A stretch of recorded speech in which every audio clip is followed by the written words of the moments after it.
Good morning, all. Today we are going to learn 9th Standard History Chapter 1 മധ്യകാല ലോകം അധികാര കേന്ദ്രങ്ങൾ എന്ന് പറയുന്ന പാഠഭാഗമാണ് നമ്മൾ ഇന്ന് ഡിസ്കസ് ചെയ്യാൻ പോകുന്നത്. അതായത് അതായത് മിഡീവൽ പീരീഡ് എന്ന് പറയുമ്പോൾ നിങ്ങൾക്കറിയാമല്ലോ, നമ്മൾ പഠിച്ചിട്ടുള്ളതാണ്. അപ്പോൾ മധ്യകാല ലോകം എന്ന് പറയുന്നത്, ആ മധ്യയുഗം എന്ന് പറയുന്നത് ഒരുപാട് നാഗരികത വളർന്നുകൊണ്ടിരുന്ന ഒരു കാലഘട്ടമായിരുന്നു. അതുപോലെ തന്നെ ഈ നാഗരികതയുടെ വളർച്ച കാരണം അതുണ്ടാക്കിയ സാമ്പത്തിക പരിവർത്തനങ്ങളും അതുപോലെ 16-ാം നൂറ്റാണ്ടിൽ ചില വിപ്ലവങ്ങളൊക്കെ ഉണ്ടാകാനുള്ള കാരണവും ഈ മധ്യകാല യുഗം അല്ലെങ്കിൽ മധ്യയുഗത്തിന്റെ വളർച്ചയാണ്. ഓക്കെ, അപ്പോ ഈ ഫസ്റ്റ് ഇതിലൊരു കോഴ്സ് കൊടുത്തിട്ടുണ്ട്. JD ബർണലാണ്, അതായത് അദ്ദേഹത്തിന്റെ ഗ്രന്ഥമായിരുന്ന ശാസ്ത്രം ചരിത്രത്തിൽ എന്ന് പറയുന്ന ഒരു ഗ്രന്ഥത്തിൽ അദ്ദേഹം കുറിച്ചിട്ട ഒരു കോഴ്സാണ് മധ്യകാല ലോകത്തെക്കുറിച്ച്. ചിലപ്പോൾ ഇങ്ങനെ ഒരു കോഴ്സ് തന്നിട്ട് ഒരു ക്വസ്റ്റ്യൻ ഉണ്ടാവാം. ആരാണ് ഇത് എഴുതിയതെന്ന് ചോദിക്കാം. JD ബർണലാണ്.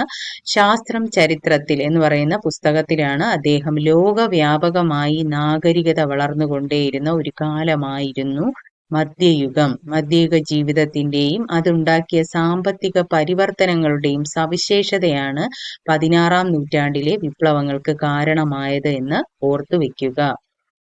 എന്നിട്ട് ഇനി നമ്മൾ പഠിക്കാൻ പോകുന്നത് മധ്യകാല ലോകത്തിന്റെ സവിശേഷതകൾ എന്തെല്ലാമാണെന്നാണ് നമ്മൾ നോക്കാൻ പോകുന്നത്. ഓക്കെ, അതായത് കോമൺ എറ, അതായത് CE 5-ാം നൂറ്റാണ്ട് മുതൽ CE 15-ാം നൂറ്റാണ്ട് വരെയുള്ള കാലഘട്ടത്തെ ആണ് മധ്യകാലഘട്ടം എന്ന് പറയുന്നത്. ഓർത്തു വെക്കുക, ചിലപ്പോൾ ഇങ്ങനെ ക്വസ്റ്റ്യൻ തരാം. CE 5-ാം നൂറ്റാണ്ട് മുതൽ CE 15-ാം നൂറ്റാണ്ട് വരെയുള്ള കാലഘട്ടത്തെ അറിയപ്പെട്ടിരുന്ന എന്താണ് മധ്യകാലഘട്ടം, അല്ലെങ്കിൽ മധ്യകാലഘട്ടം ഏത് നൂറ്റാണ്ടിലായിരുന്നു എന്ന് ചിലപ്പോൾ ക്വസ്റ്റ്യൻ തിരിച്ചു ചോദിക്കാം. അപ്പൊ എന്താണ്, CE 5-ാം നൂറ്റാണ്ട് മുതൽ CE 15-ാം നൂറ്റാണ്ട് വരെയുള്ള കാലഘട്ടത്തെ ആണ് മധ്യകാലം എന്ന് വിശേഷിപ്പിച്ചത്. Okay, understood. എന്നാൽ മധ്യകാലഘട്ടം ലോകത്തിന്റെ എല്ലാ ഭാഗങ്ങളിലും ഒരേ കാലയളവിലായിരുന്നില്ല. മധ്യകാല ലോകത്തിന്റെ രാഷ്ട്രീയ ഘടന സമാനമായിരുന്നുവെങ്കിലും അധികാര രൂപങ്ങളിൽ ഒരുപാട് വ്യത്യസ്തതകൾ ഉണ്ടായിരുന്നു. അപ്പോൾ രാഷ്ട്രീയ ഘടന മാത്രമായിരുന്നു ഈക്വൽ ആയിട്ടുള്ളത്, ബാക്കി അധികാര രൂപങ്ങളിലേക്ക് വളരെയധികം വ്യത്യസ്തത പുലർത്തിയിരുന്നു. അതുപോലെ തന്നെ യൂറോപ്പ്, ഏഷ്യ, ആഫ്രിക്ക, അമേരിക്ക എന്നിവിടങ്ങളിൽ വിവിധ അധികാര രൂപങ്ങൾ ഏത് കാലഘട്ടത്തിലാണ് നിലനിന്നിരുന്നത്? മധ്യകാലഘട്ടത്തിൽ നിലനിന്നിരുന്നു. അവയിൽ പ്രധാനപ്പെട്ടത് നമുക്ക് നോക്കാം, ഏതൊക്കെയാണ് എന്ന് നമുക്ക് നോക്കാം. അതായത് മധ്യകാലഘട്ടത്തിൽ ഉണ്ടായ അധികാര കേന്ദ്രങ്ങളിൽ പ്രധാനപ്പെട്ടത് പൗരസ്ത്യ റോമാ സാമ്രാജ്യമായിരുന്നു. ഏതാണ് പൗരസ്ത്യ റോമാ സാമ്രാജ്യം? അപ്പോൾ ഈ പൗരസ്ത്യ റോമാ സാമ്രാജ്യം എന്തൊക്കെയാണ് പൗരസ്ത്യ റോമാ സാമ്രാജ്യത്തിൽ ഉള്ളത് എന്ന് നമുക്ക് നോക്കാം.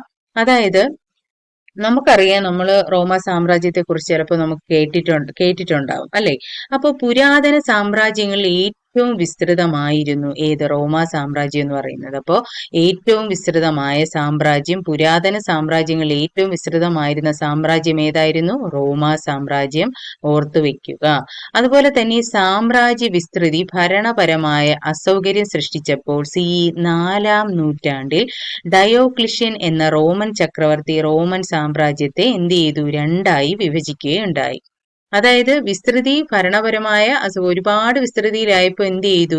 ഭരണപരമായ അസൗകര്യങ്ങൾ ഉണ്ടാവുകയുണ്ടായി. അങ്ങനെ 4-ാം നൂറ്റാണ്ടായപ്പോൾ നമ്മുടെ ഡയോക്ലിഷ്യൻ എന്ന് പറയുന്ന റോമൻ ചക്രവർത്തി ആരായിരുന്നു? റോമൻ ചക്രവർത്തി ഡയോക്ലിഷ്യൻ ആരായിരുന്നു?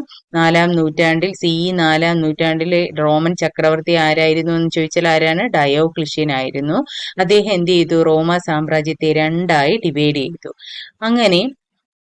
അങ്ങനെ റോം കേന്ദ്രമായി പാശ്ചാത്യ റോമാ സാമ്രാജ്യവും കോൺസ്റ്റാന്റിനോപ്പിൾ കേന്ദ്രമായി പൗരസ്ത്യ റോമാ സാമ്രാജ്യവും നിലവിൽ വന്നു. ഇത് ഓർത്തു വെക്കുക. അപ്പോ റോം കേന്ദ്രമായി ഏതാണ് വന്നത്? പാശ്ചാത്യ റോമാ സാമ്രാജ്യവും കോൺസ്റ്റാന്റിനോപ്പിൾ കേന്ദ്രമായി ഏത് വന്നു? പൗരസ്ത്യ റോമാ സാമ്രാജ്യം. അതായത് പാശ്ചാത്യ റോമാ സാമ്രാജ്യവും പൗരസ്ത്യ റോമാ സാമ്രാജ്യവും എന്നും പറഞ്ഞ് രണ്ടായിട്ടാണ് നമ്മുടെ ഡയോക്ലിഷ്യൻ എന്ന് പറയുന്ന ചക്രവർത്തി ഡിവൈഡ് ചെയ്തത്. അപ്പോൾ ഈ മുൻപ് കോൺസ്റ്റാന്റിനോപ്പിളിനെ എന്ത് പേരിലാണ് അറിയപ്പെട്ടത്? ബൈസാൻഡിയം എന്ന പേരിലാണ് അറിയപ്പെട്ടത്. അതിനാൽ പൗരസ്ത്യ റോമാ സാമ്രാജ്യത്തെ ബൈസാൻഡിയൻ സാമ്രാജ്യം, ചിലപ്പോൾ ഇങ്ങനെ ക്വസ്റ്റ്യൻ ചോദിക്കാം, പൗരസ്ത്യ റോമാ സാമ്രാജ്യത്തെ അറിയപ്പെട്ടിരുന്ന പേരെന്താണ്? ഏതാണ്? ബൈസാൻഡിയൻ സാമ്രാജ്യം എന്നാണ്. എന്നാൽ കോൺസ്റ്റാന്റിനോപ്പിളിനെ എന്ത് പേരിലാണ് അറിയപ്പെട്ടത്? ബൈസാൻഡിയം. അതായത് ഒന്നില് ബൈസാൻഡിയം, രണ്ടാമത്തേല് ബൈസാൻഡിയൻ. ഇത് ഓർത്ത് വെക്കുക, അത് തമ്മിലുള്ള ഡിഫറൻസ്. ഓക്കെ, അപ്പോൾ നമ്മൾ എന്താണ് പഠിച്ചത്? ഡയോക്ലിഷ്യൻ എന്ന് പറയുന്ന നമ്മുടെ ഒരു ചക്രവർത്തി എന്ത് ചെയ്തു?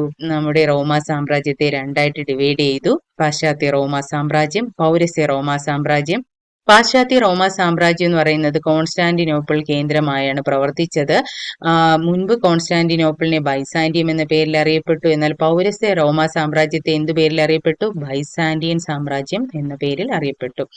അപ്പൊ നമുക്ക് നോക്കാം എന്താണ് കോൺസ്റ്റാന്റിനോപ്പിൾ എന്ന് നോക്കാം. ഓക്കെ, മധ്യധരണ്യാഴിക്കും കരിങ്കടലിനും ഇടയിലെ തന്ത്രപ്രധാനമായ ബോസ്ഫോറസ് കടലിടുക്കിലാണ് കോൺസ്റ്റാന്റിനോപ്പിൾ സ്ഥിതി ചെയ്യുന്നത്. ചിലപ്പോൾ ഇങ്ങനെ ക്വസ്റ്റ്യൻ ചോദിക്കാം, മധ്യധരണ്യാഴിക്കും കരിങ്കടലിനും ഇടയിലെ തന്ത്രപ്രധാനമായ ബോസ്ഫറസ് കടലിടുക്കിൽ സ്ഥിതി ചെയ്യുന്ന സാമ്രാജ്യം ഏതായിരുന്നു എന്ന് ചോദിച്ചാൽ ഏതാണ്? നമ്മുടെ കോൺസ്റ്റാന്റിനോപ്പിൾ ആണ്. അതായത് റോമൻ ചക്രവർത്തിയായിരുന്ന കോൺസ്റ്റൈന്റിന്റെ പേരിലാണ് ഈ നഗരം അറിയപ്പെട്ടിരുന്നത്. അപ്പോൾ റോമൻ ചക്രവർത്തിയായിരുന്നു ആര്? കോൺസ്റ്റന്റൈൻ എന്ന് പറയുന്ന വ്യക്തി. അദ്ദേഹത്തിന്റെ പേരിലാണ് കോൺസ്റ്റാന്റിനോപ്പിൾ എന്ന് പറയുന്ന പേര് നിലവിൽ വന്നത്. Ottoman തുർക്കികളുടെ ഭരണകാലത്തും Constantinople തലസ്ഥാനമായിരുന്നു. കലയുടെയും വാസ്തുവിദ്യയുടെയും കേന്ദ്രം കൂടിയായിരുന്നു ഇവിടം. അതുപോലെ തന്നെ ഇപ്പോൾ കോൺസ്റ്റാന്റിനോപ്പിളിനെ അറിയപ്പെടുന്ന പേരാണ് ഇസ്താംബൂൾ. ഇസ്താംബൂൾ എന്ന് കേട്ടാൽ എല്ലാവർക്കും അറിയാമല്ലോ. അപ്പോൾ ഏതാണ് കോൺസ്റ്റാന്റിനോപ്പിളിന്റെ ഇപ്പോഴത്തെ പേര് എന്താണ് എന്ന് ചോദിച്ചാൽ ഏതാണ്? ഇസ്താംബൂൾ ആണ്. അപ്പോൾ ഇത്രയും മനസ്സിലായല്ലോ. അപ്പോൾ നമുക്ക് അടുത്ത ഭാഗത്തോട്ട് പോവാം. ഓക്കെ, അപ്പോൾ ഇവിടെ ഒരു കോട്സ് കൊടുത്തിട്ടുണ്ട്. അതായത് ചരിത്രം നീതിപൂർവം ജസ്റ്റീനിയന്റെ യുദ്ധങ്ങൾ മറക്കുകയും അദ്ദേഹത്തിന്റെ നിയമങ്ങളുടെ പേരിൽ സ്മരിക്കുകയും ചെയ്യും. ഇത് ആരെഴുതിയതാണ്? സ്റ്റോറി ഓഫ് സിവിലൈസേഷൻ ആരെഴുതിയതാണ്? വിൽഡുറന്റ് എഴുതിയതാണ്. ആരാണ് ഇത്? ചിലപ്പോൾ ചോദിക്കും, വിൽഡുറന്റിന്റെ ഗ്രന്ഥം ഏത് എന്ന് ചോദിച്ചാൽ ഏതാണ്? Story of civilisation. Story of civilisation. അത് ചിലപ്പോൾ ഇങ്ങനെ കോഡ്സ്, ഒരു സ്റ്റേറ്റ്മെന്റ് പോലെ കോഡ്സ് തന്നിട്ട് അങ്ങനെ ക്വസ്റ്റ്യൻ ചോദിക്കാം.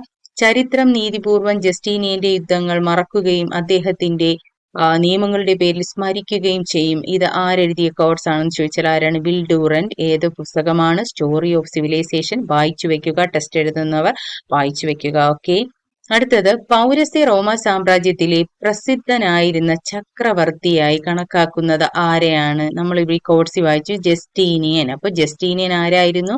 പൗരസ്ത്യ റോമ സാമ്രാജ്യത്തിലെ പ്രസിദ്ധനായിരുന്ന ചക്രവർത്തിയായിരുന്നു ജസ്റ്റീനിയൻ. ജസ്റ്റീനിയനെ കുറിച്ചുള്ള വിൽഡുറന്റിന്റെ നിരീക്ഷണമാണ് ഈ മുകളിൽ കൊടുത്തിരിക്കുന്ന ഈ ബുക്കിലുള്ള ഒരു കോഡ്സ് എന്ന് ഞാൻ പറയുകയുണ്ടായത്. അപ്പോൾ ജസ്റ്റീനിയൻ ആയിരുന്നു പൗരസ്ത്യ റോമ സാമ്രാജ്യ സ്ഥാപകൻ. ആരായിരുന്നു? ജസ്റ്റീനിയൻ ആയിരുന്നു. ഓർത്തുവെക്കുക. അദ്ദേഹം എന്ന് പറയുന്നത് റോമിലെ നിയമങ്ങളെല്ലാം അദ്ദേഹം എന്ത് ചെയ്തു? അതായത് കൂട്ടിയോജിപ്പിച്ച് ക്രോഡീകരിച്ച് ഒരു നിയമസംഹിത ഉണ്ടാക്കിയതായിരുന്നു അദ്ദേഹത്തിന്റെ പ്രധാന നേട്ടം എന്ന് പറയുന്നത്. അദ്ദേഹം ഒരു നല്ലൊരു നിയമസംഹിത ഉണ്ടാക്കിയിരുന്നു. അതായിരുന്നു ജസ്റ്റീനിയന്റെ പ്രത്യേകത എന്ന് പറയുന്നത്. അതുപോലെ തന്നെ അദ്ദേഹം കോർപ്പസ് ജൂറീസ് സിവിൽസ് എന്ന് അറിയപ്പെട്ടു. ഇത് കൂടാതെ തന്നെ ഇദ്ദേഹം എന്തെന്ന് അറിയപ്പെട്ടു? കോർപ്പസ് ജൂറീസ് എന്ന സിവിൽസ് എന്ന് അറിയപ്പെട്ടു. ചിലപ്പോൾ അങ്ങനെ ക്വസ്റ്റ്യൻ വരാം. കോർപ്പസ് ജൂറീസ് സിവിൽസ് എന്ന് അറിയപ്പെട്ടത് ആരെയാണ്? നമ്മുടെ ജസ്റ്റീനിയനെയാണ്. അദ്ദേഹം പൗരസ്ത്യ റോമ സാമ്രാജ്യത്തിലെ ചക്രവർത്തിയായിരുന്നു. ഓർത്തുവെക്കുക. അതുപോലെ തന്നെ അദ്ദേഹത്തിന്റെ നിയമസംഹിത എങ്ങനെയായിരുന്നു? യുക്തി, നീതി, ഔദാര്യം ഇതൊക്കെയായിരുന്നു അദ്ദേഹത്തിന്റെ നിയമസംഹിത. പല രാജ്യങ്ങളും നിയമം ഉണ്ടാക്കാൻ ഇത് പിന്നെ എന്ത് ചെയ്തു? ഇദ്ദേഹത്തിന്റെ നിയമസംഹിത വെച്ചിട്ട് പല രാജ്യങ്ങളും നിയമങ്ങൾ ഉണ്ടാക്കാനും അതുപോലെ ഇത് ഉപയോഗപ്പെടുകയുണ്ടായി അവർക്ക്. ഓക്കെ.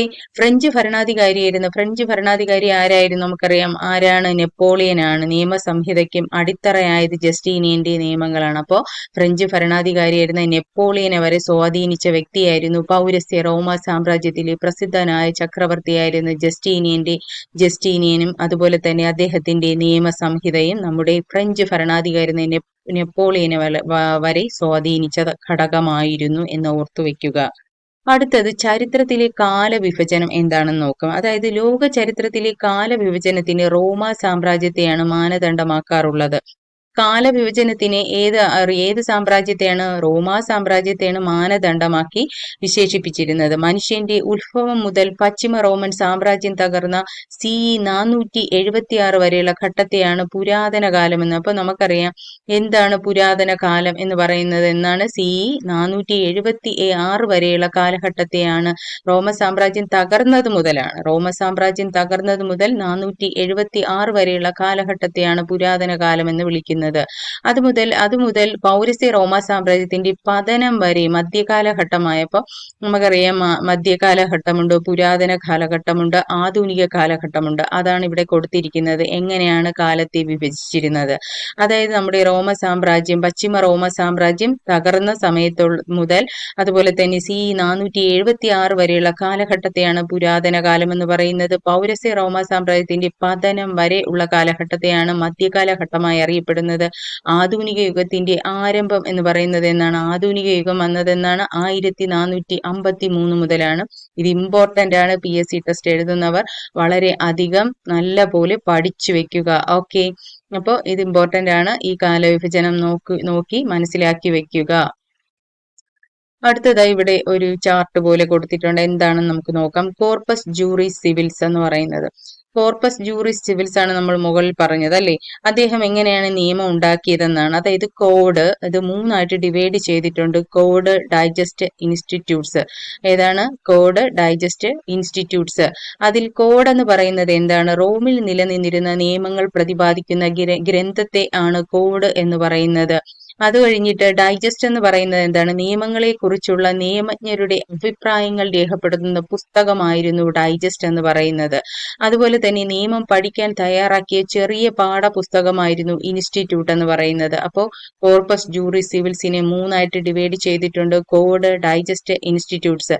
അതിൽ കോഡ് എന്ന് പറയുന്നത് എന്താണ്? നിയമങ്ങൾ പ്രതിപാദിക്കുന്ന ഗ്രന്ഥമായിരുന്നു. ഡൈജസ്റ്റ് എന്ന് പറയുന്നത് എന്താണ്? നിയമങ്ങളെ കുറിച്ചുള്ള നിയമജ്ഞരുടെ അഭിപ്രായങ്ങളായിരുന്നു. ഇൻസ്റ്റിറ്റ്യൂട്ട്സ് എന്ന് പറഞ്ഞാൽ എന്താണ്? നിയമം പഠിക്കാൻ തയ്യാറാക്കിയ ചെറിയ പാഠപുസ്തകത്തെ ആയിരുന്നു ഇൻസ്റ്റിറ്റ്യൂട്ട്സ് എന്ന് പറയുന്നത്. ഇത് ഇങ്ങനെയായിരുന്നു കോർപ്പസ് ജൂറിസ് സിവിൽസ് ഡിവൈഡ് ചെയ്തിരുന്നത്.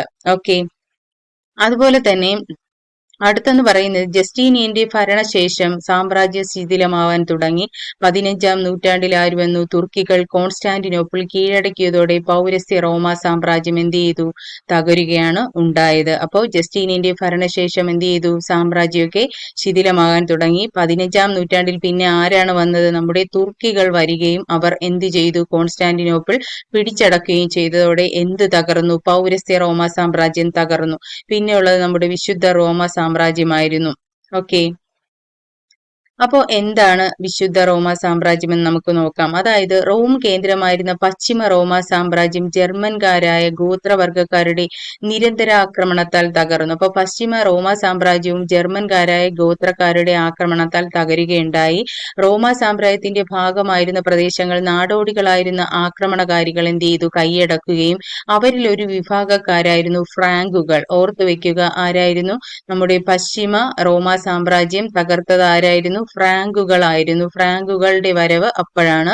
എന്നിട്ട് ഫ്രാങ്കുകൾ സ്ഥാപിച്ച സാമ്രാജ്യമായിരുന്നു ഫ്രാങ്കിഷ് സാമ്രാജ്യം. അപ്പൊ റോമ സാമ്രാജ്യത്തിന് ശേഷം നിലവിൽ വന്നത് ആരാണ്? ഫ്രാങ്കിഷ് സാമ്രാജ്യമായിരുന്നു. ഓർത്തുവെക്കുക, ജർമ്മൻകാരായ ഗോത്രവർഗക്കാരായിരുന്നു. ഓക്കെ, അവരായിരുന്നു ആര്? ഫ്രാങ്കുകൾ. ഫ്രാങ്കിഷ് സാമ്രാജ്യം അവർ സ്ഥാപിക്കുകയുണ്ടായി. അപ്പോൾ ഫ്രാങ്കിഷ് സാമ്രാജ്യത്തിലെ പ്രസിദ്ധനായിരുന്ന ചക്രവർത്തി ആരായിരുന്നു എന്ന് ക്വസ്റ്റ്യൻ ചിലപ്പോൾ ചോദിക്കാം. ആരായിരുന്നു? കരോലിഞ്ചിയൻ. ആരായിരുന്നു? കരോലിഞ്ചിയൻ വംശജനായ ആരായിരുന്നു? ഷാലമീൻ ആയിരുന്നു. ആരായിരുന്നു? കരോലിഞ്ചിയൻ വംശജനായ ഷാലമീൻ ആയിരുന്നു. അതായത് നമ്മുടെ പൗരസ്ത്യ റോമ സാമ്രാജ്യത്തെക്കാൾ വിസ്തൃതമായിരുന്നു ഷാലമീന്റെ സാമ്രാജ്യം. അപ്പോൾ നമ്മൾ പറഞ്ഞു റോമ സാമ്രാജ്യം വളരെയധികം വിസ്തൃതമായിരുന്നു എന്ന് പറഞ്ഞു. അപ്പോൾ പൗരസ്ത്യ റോമ സാമ്രാജ്യത്തെക്കാൾ അതിനേക്കാളും വിസ്തൃതമായിരുന്നു ആരുടെ? ഷാലമീന്റെ സാമ്രാജ്യം എന്ന് പറയുന്നത്. അതുപോലെ തന്നെ കത്തോലിക്ക മതമേധാവിയായ പോപ്പ് ലിയോ മൂന്നാമനെ നാടോടികളായ ലൊംബാർഡുകൾ എന്ന ആക്രമണകാരികളിൽ നിന്ന് ഷാലമീൻ രക്ഷിക്കുന്ന ഒരു കഥയും പുറത്തു വന്നിട്ടുണ്ട്. അതുപോലെ തന്നെ ഇതിന് പ്രത്യുപകാരമായി ഷാലമീനെ വിശുദ്ധ റോമ ചക്രവർത്തിയായ പോപ്പ് കിരീടധാരണം തന്നെ നടത്തുകയുണ്ടായി. തുടർന്ന് സാമ്രാജ്യം വിശുദ്ധ റോമ സാമ്രാജ്യം എന്ന് അറിയപ്പെട്ടു. അപ്പൊ എന്തുകൊണ്ടാണ് വിശുദ്ധ